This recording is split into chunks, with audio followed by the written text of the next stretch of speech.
রাকিব ভাই, আমি আপনার আশ্বস্ত করি এই ধরনের পদকার আমার যদি কেউ জনশক্তি দেয় আমি নিজে তার থানা দিব, আমি সাদিককে নিজে থানা দিব।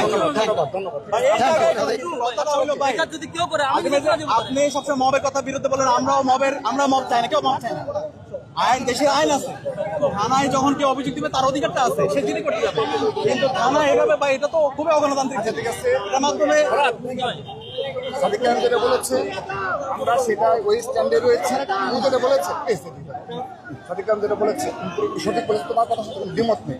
আমরা এটা অ্যানালাইসিস করবো যেখানে আসলে সত্যিকার অর্থে ও যেটা দাবি করছে সেটা আমরা অ্যানালাইসিস করবো এবং পরবর্তী ঘটনা অ্যানালাইসিস করবো এবং সেক্ষেত্রে তোমাদের সাথে যোগাযোগ করে আমরা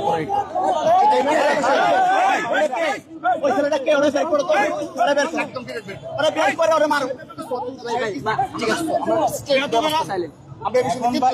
আমরা এমন কোন পরিস্থিতি যেন না করি। তোমরা এবং আমরা যেভাবে বিগত 15.5 বছর যেভাবে নির্যাতিত হয়েছে, যেভাবে বাকস্বাধীনতা কেড়ে নেওয়া হয়েছিল, কেউ কিন্তু আমাদের যাদের অধিকাংশ ছাত্র মানে ক্যাম্পাসে পড়াশোনা করতে পারেনি। আল্লাহর রহমতে একটা পরিবেশ রয়েছে। কয়েকটা জায়গায় আমার যদি কেউ সাংবাদিকদের বা হাত তুলে সে যে হোক, আমি তার বিরুদ্ধে ব্যবস্থা নিব। এরপর হচ্ছে গণতান্ত্রিক অধিকার হরণের জায়গায় এটা প্রত্যেক নাগরিক অধিকার, সে থানাকে জিডি করবে। এর বাইরে যদি আরেকজন আরেকটা অপিনিয়ন থাকবে সেও গিয়ে তার অভিযোগটা দিবে। কিন্তু থানায় যাওয়ার সময় কারো উপর মত তৈরি করা, হামলা করা, এটা তো একটা অগণতান্ত্রিক কথা। এটা যদি আমার